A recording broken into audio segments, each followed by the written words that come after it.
নজর রাখবো পরবর্তী সংবাদে। গতকাল ছিল দ্বিতীয় দফার ভোট এবং রাজ্যের পূর্ব আসনে ছিল দ্বিতীয় দফার ভোট।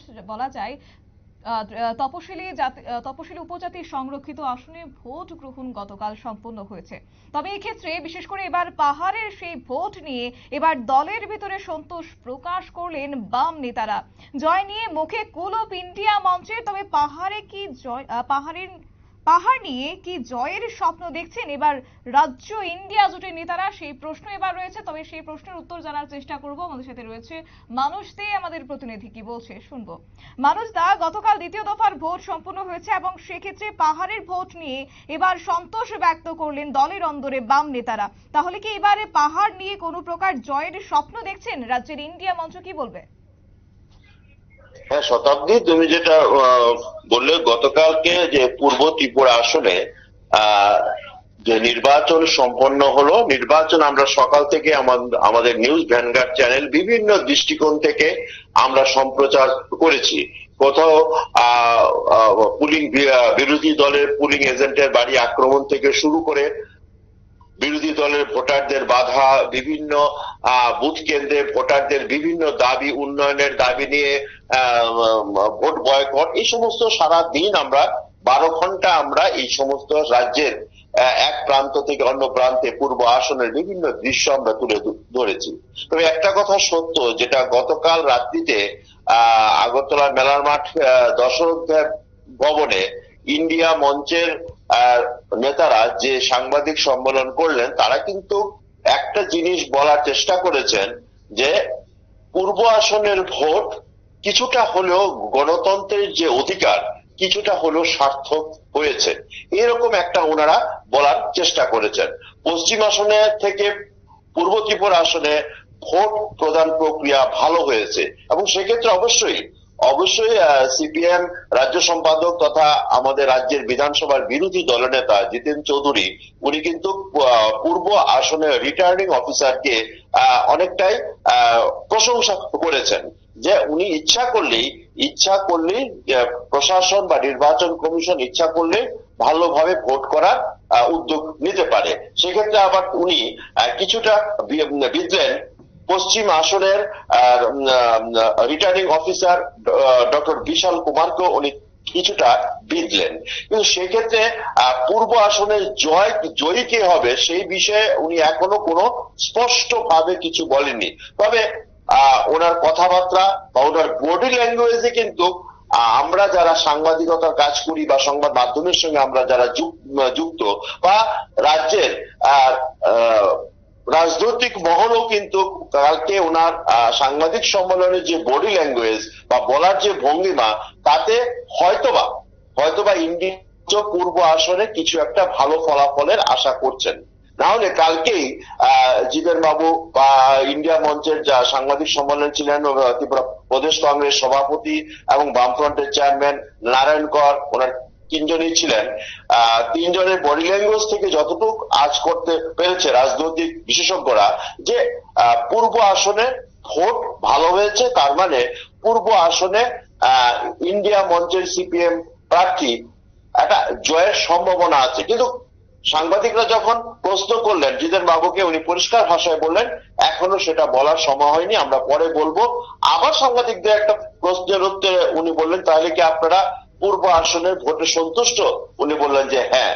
তার মানে একটা জিনিস পরিষ্কার, যেটা রাজনৈতিক মহলে ইতিমধ্যে কিন্তু শাসক দল এবং বিরোধী দল এবং বিভিন্ন রাজনৈতিক কর্মী সমর্থকদের মধ্যে একটা গুঞ্জন শুরু হয়ে গেছে।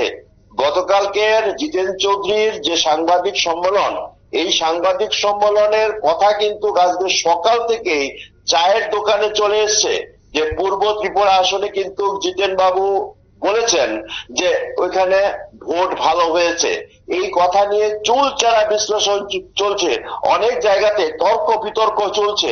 এই জিতেন বাবুর এই বক্তব্যটা বামেরা কিন্তু অনেকটা উৎসাহিত হয়েছে।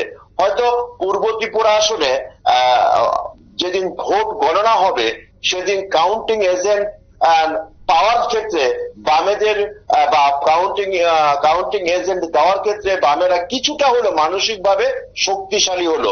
আবার অপরদিকে যদি আমরা চিন্তা করি যে এই যে কথাটা কালকে জিতেন বাবু খুব চট জলদি বললেন জয়ের কথা উনি বললেন না, কিন্তু প্রকারান্তরে ভোট ভালো হয়েছে, পূর্ব ত্রিপুরা রিটার্নিং অফিসারকে উনি অভিনন্দন জানাননি, কিন্তু কিছুটা সাবাসা উনি দিয়েছেন। সেদিক থেকে কিন্তু আমরা যদি অন্যভাবে চিন্তা করি, হয়তোবা হয়তোবা যে কাউন্টিং যে হবে জুন মাসের 4 তারিখ, সেই কাউন্টিং এ এজেন্ট পাওয়ার ক্ষেত্রেও যেন ইন্ডিয়া মঞ্চের কোনো অসুবিধা না হয়, সেদিক থেকে যদি উনি এই কথাটা বলতে পারেন যে ভোট ভালো হয়েছে। কারণ কর্মী সমর্থকদের উৎসাহ দেওয়ার জন্য যে কাউন্টিং এর দিন যেন মাঠে সবাই থাকে, কাউন্টিং এজেন্টরা যেন যায়, এই দিক থেকে উনি বলতে পারেন। এটা অসম্ভবের কিছু নেই, রাজনীতিতে সবকিছু সম্ভব।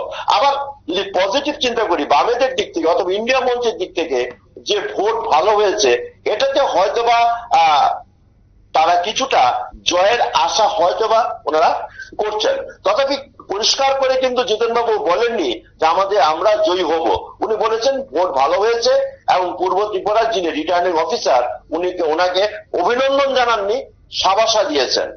প্রকারান্তরে পশ্চিম আসনের যিনি রিটার্নিং অফিসার ডক্টর বিশাল কুমারকে কিন্তু কিছুটা উনি ঘায়েল করেছেন এবং বলেছেন যে ইচ্ছা করলে নির্বাচন কমিশন বা প্রশাসন যে উদ্যোগ নিলে ভালো ভোট করা যায়। কারণ আবার জিতেন বাবু আরেকটা প্রশ্নের উত্তরে বলেছেন যে মানুষ গণতান্ত্রিক অধিকার প্রয়োগ করবে, জয় পরাজয় কি হবে সেটা হচ্ছে পরের কথা, এবং যে দলই জিতুক না কেন মানুষের ভোটে যেন জয়ী হয়। আরেকটা কথা তোমাকে আজকে আমি বলছি, এবং তোমার মাধ্যমে আমাদের চ্যানেলে যারা দেখছেন তাদের কাছে বলছি, বিভিন্ন সিপিএম এর নেতা কর্মীরা কিন্তু গতকালকে কৈলাসহর ইন্ডিয়া মঞ্চের একটা সাংবাদিক সম্মেলন হয়েছিল, ওই মহকুমা ভিত্তিক বা জেলা ভিত্তিক, কিন্তু ওইখানেও কিন্তু ওনারা বা কোনো জায়গাতেই কিন্তু সিপিএম এর নেতা কর্মীরা কিন্তু বলছে না যে ছাপ্পা ভোট হয়েছে। তাহলে রাজ্য থেকে এই 2024 লোকসভা নির্বাচনে ছাপ্পা ভোটের যে আমাদের যে একটা তকমা ছিল আমাদের রাজ্যে, সেই ছাপ্পা ভোট কথাটি হয়তোবা উধাও হয়ে গেল। এই ছাপ্পা ভোট কিন্তু কোন রাজনৈতিক দল এখন পর্যন্ত যতটুকু আমাদের কাছে খবর আছে ছাপ্পা ভোট শব্দটি উচ্চারণ করেনি। ছাপ্পা ভোট নেই, রিগিং শব্দটাও কিন্তু কালকে আমরা শুনতে পাইনি কোন রাজনৈতিক দলের নেতা কর্মীদের কাছ থেকে। তাহলে ছাপ্পা ভোট, রিগিং এই শব্দগুলি আস্তে আস্তে চলে গেল। তার সঙ্গে যদি আমরা যুক্ত করি কালকে রাত্রের জিতেন বাবুর যে সাংবাদিক বৈঠক, সেই সাংবাদিক বৈঠকে জিতেন বাবু যে বলেছেন কিছুটা হলো গণতন্ত্র রক্ষা হয়েছে, কিছুটা হলো মানুষ ভোট দিয়েছেন, সেই দিক থেকে চিন্তা করলে হয়তোবা আমাদের রাজ্যের যে দীর্ঘ ইতিহাসে যে ছাপ্পা ভোট, সাইন্টিফিক রিগিং এই শব্দগুলা কিন্তু গতকালকে আমাদের কাছে সম্পূর্ণভাবে অপরিচিত ছিল। এই শব্দগুলি কোন রাজনৈতিক দলই কিন্তু ব্যবহার করেনি। তাহলে একটা জিনিস আমরা ধরে নেই, 2024 সনে যে লোকসভা পূর্ব আসনে যে ভোট হলো, সেই পূর্ব আসনে ছাপ্পা ভোট, রিগিং, সাইন্টিফিক রিগিং এই শব্দগুলি কিন্তু একদমই আমরা শুনতে পাইনি। তাহলে এবং সেই সঙ্গে জিতেন বাবু, যেটা আমি একটু আগে বললাম, জিতেন বাবুর যে প্রেস বিবৃতি বা প্রেস মিট করে যেটা বলেছেন, সেটা থেকে পরিষ্কার যে পূর্ব আসনে মোটামুটি কিছু কিছু বিক্ষিপ্ত ঘটনা হয়েছে, যেটা আমরা নিউজ ভ্যানগার্ড সারাদিন আমরা গতকালকে দেখিয়েছি। মোটামুটি পূর্ব আসনে ভোট শান্তিপূর্ণ হয়েছে, এবং পূর্ব আসনে জয়ের ব্যাপারে ইন্ডিয়া মঞ্চ হয়তোবা কালকের যে প্রেস মিটের যে বক্তব্য এবং তাদের ওনাদের যে বডি ল্যাঙ্গুয়েজ, তা থেকে পূর্ব আসনে ইন্ডিয়া জোটের যিনি প্রার্থী রাজেন্দ্র রিয়াং, উনি হয়তোবা জয়ী হতে পারেন। এটা জিতেন চৌধুরী সিপিএম রাজ্য সম্পাদকের কথাতে একটা রাজনৈতিক মহলে একটা আলোচনা চলছে। সেই আলোচনা আজকে সকাল থেকেই একদম চায়ের দোকান পর্যন্ত চলছে। শতাব্দী তুমি মানুষ দা, যেমনটা তুমি বললে যে গতকাল কিন্তু আমরা ঠিকভাবে সব দিনভর ভোট সম্পর্কিত বিভিন্ন বিষয় আমরা তুলে ধরেছিলাম, এবং এমন কিছু ঘটনাও ছিল যেটা শুধুমাত্র নিউজ ভ্যানগার্ডই দেখিয়েছে। তবে সেক্ষেত্রে কিছু কিছু ক্ষেত্রে কিন্তু লক্ষ্য করা গেছিল বিরোধীরা অভিযোগ তুলেছিল তাদের এজেন্টদের, পোলিং এজেন্টদের নাকি বাধা দান করা হচ্ছে, এমনটা তারা অভিযোগ তুলেছিল। ঠিক অন্যদিকেই লক্ষ্য করা গেছে পাহাড়ের ভোট নিয়ে এক প্রকার কিন্তু সন্তোষ ব্যক্ত করলেন, কিন্তু তার পরবর্তীতে তারা কিন্তু জয় নিয়ে স্পষ্ট কিছু বলছেন না। তাহলে কি বলা যায় তাদের অন্তরে ভেতরে তাদের একটা প্রকার ভয় ভীতি কাজ করছে, কি বলবে? হ্যাঁ, সেটা তোমাকে একটু আগে বললাম যে সিপিএম রাজ্য সম্পাদক কালকে যে প্রেস মিট করলেন ইন্ডিয়া মঞ্চের, উনি কিন্তু প্রকারান্তরে ভালো ভোট হয়েছে এই কথাটা কিন্তু উনি বললেন যে কিছুটা হলেও গণতন্ত্র রক্ষা পেয়েছে, এই ধরনের উনি কিন্তু বলার চেষ্টা করেছেন। সেদিক থেকে একটা জিনিস পরিষ্কার, যতই বলুক যে পুলিং এজেন্ট দেওয়া যায়নি, পুলিং এজেন্টদের বের করে দেওয়া হয়েছে, ঘটনা সবটাই যে মিথ্যা তা না, কিছুটা হলো সত্য, কিন্তু তারপরেও কিন্তু উনি স্বীকার করেছেন কিছুটা হলেও গণতন্ত্র রক্ষা পেয়েছে, কিছুটা হলেও মানুষ ভোটাধিকার প্রয়োগ করতে পেরেছে, যে দলই জিতুক না কেন। সেদিক থেকে ইন্ডিয়া মঞ্চ বা সিপিএম তারা কিন্তু আমি যেটা বললাম দুইটা জিনিস হতে পারে। একটা জিনিস যেটা হতে পারে যে যেহেতু মানুষ ভোটাধিকার প্রয়োগ করেছে সেহেতু বাম প্রার্থী জয়ী হওয়ার সম্ভাবনা আছে। অপরদিকে যদি আমরা চিন্তা করি যে আগামী 4 জুন নির্বাচনে যেদিন গণনা হবে সেই দিন পর্যন্ত কর্মী সমর্থকদের তাজা রাখার জন্য, উৎসাহ রাখার জন্য হয়তোবা এই কথাটা বলতে পারেন। এমনিতে পূর্ব ত্রিপুরা আসন নিয়ে কিন্তু এবার শাসক দল প্রথম থেকে একটু কোণঠাসা ছিল, সেদিক থেকে হয়তোবা ইন্ডিয়া মঞ্চ একটু জয়ের আশা করতেই পারে। যদি আবারও বলছি জিতেন বাবু কিন্তু এখনো জয়ের ব্যাপারে কিছু বলেননি। শতাব্দী। ঠিক তাই মানুষ, তো অসংখ্য ধন্যবাদ তোমাকে। বিস্তারিত তুলে ধরলো আমাদের প্রতিনিধি মানুষ দে সরাসরি, এবং এই ক্ষেত্রে বলা যায় এবার পাহাড়ের ভোট নিয়ে দলের ভেতরে বামেদের এক প্রকার সন্তোষ প্রকাশ। নিয়ে নিচ্ছে ছোট একটি বিজ্ঞাপন বিরতি, সঙ্গে থাকুন।